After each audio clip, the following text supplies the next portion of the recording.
एक समय द्वापर युग में मथुरा नगरी में कंस नाम का राजा राज्य करता था। वो बहुत क्रुद्ध था और अपनी प्रजा को बहुत परेशान किया करता था। कंस की एक बहन थी देवकी, जिसका विवाह राजा सुरसेन के बेटे वासुदेव से हुआ था। विवाह के बाद जब कंस अपनी बहन देवकी को वासुदेव के साथ विदा कर रहा था, तभी अचानक उसने एक आकाशवाणी सुनी, कंस, तेरे पाप का घड़ा जल्द ही बनने वाला है। तू जिस विवाह पर इतना प्रसन्न हो रहा है, तेरी बहन देवकी की 8वीं संतान ही तेरा काल बनेगी, जो अब जल्द धरती पर जन्म लेकर तेरे अत्याचारों से धरती को मुक्त करेगा।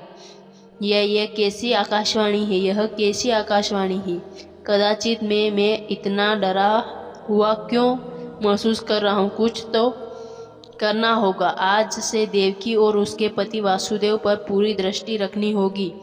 क्यों ना वासुदेव और देवकी को बंदी बना लूं और फिर अपने काल को भी मृत्यु के घाट उतार दूंगा। मैं अमर हूँ। मैं इस आकाशवाणी को कभी पूरा नहीं होने दूंगा। फिर क्या था?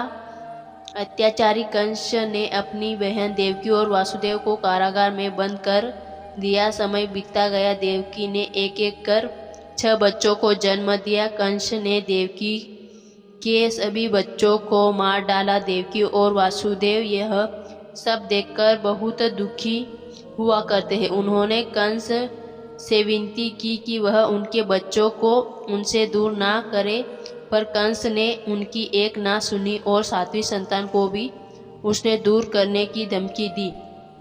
कुछ समय बीता। देवकी अपने 8वें पुत्र को जन्म देने ही वाली थी। अचानक उनकी काल खोटरी तेज रोशनी से चमक उठी। मध्य रात्रि में भगवान श्री कृष्ण देवकी के 8वें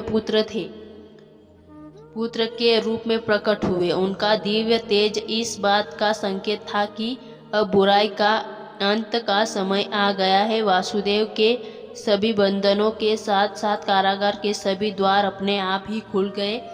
सभी पहरेदार गहरी नींद में सो गए। फिर हुई एक और आकाशवाणी, वासुदेव, तुम्हारे इस पुत्र को बचाना बहुत जरूरी है। यही कंस के अत्याचारों से तुम्हें मुक्त कराएगा, इसलिए अब देर ना करो।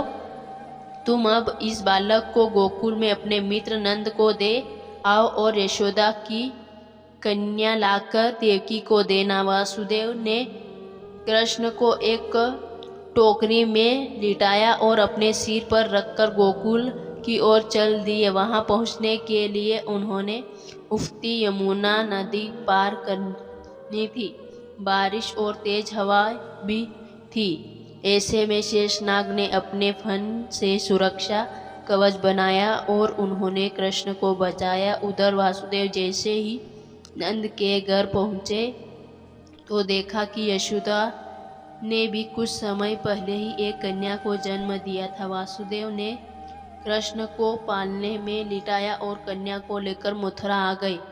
जब कंस को पता चला कि देवकी की 8वीं संतान ने जन्म ले लिया है, तो वो कारागार में पहुंचा और देवकी से बोला, तो यह है तेरा काल, यह मारेगा मुझे, पर तुझे कौन बचाएगा? मुझसे तुझे कौन बचाएगा? परम शक्तिशाली कंस का काल है ना। तू जा, अपने सभी भाइयों से जाकर यमलोक से मिल। कंस ने उस कन्या को भी देवकी और वासुदेव से दूर करने की कोशिश की, पर वो कोई साधारण कन्या नहीं थी। वो भगवान विष्णु की माया और देवी दुर्गा का अंश योग माया थी। देवी के कंस को अपना असली रूप दिखाया और उसे चेतावनी दी, कंस, तू मुझे मारने वाला कौन होता है? अधर्मी पापी, तेरा अंत अब निकट है। मूर्ख कंस, तेरे बुरे कार्यों का दंड देने वाला इस धरती पर जन्म ले चुका है। तू विधि के विधान को नहीं बदल सकता। बस फिर क्या था? कंस इसी शोक में दिन रात डूब रहा। वही गोकुल में नंद बाबा और यशोदा मैया ने कृष्ण जन्मोत्सव मनाया।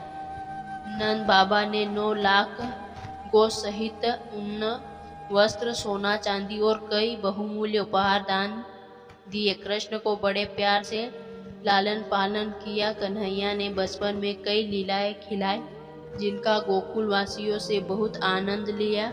कुछ सालों बाद जब कृष्ण बड़े हो गए तब देवकी और वासुदेव को मुक्त करवाने मथुरा आए। श्री कृष्ण और कंस के भयानक युद्ध हुआ, किंतु श्री कृष्ण के आगे कंस की एक ना चली और आताताई कंस का उन्होंने वध किया।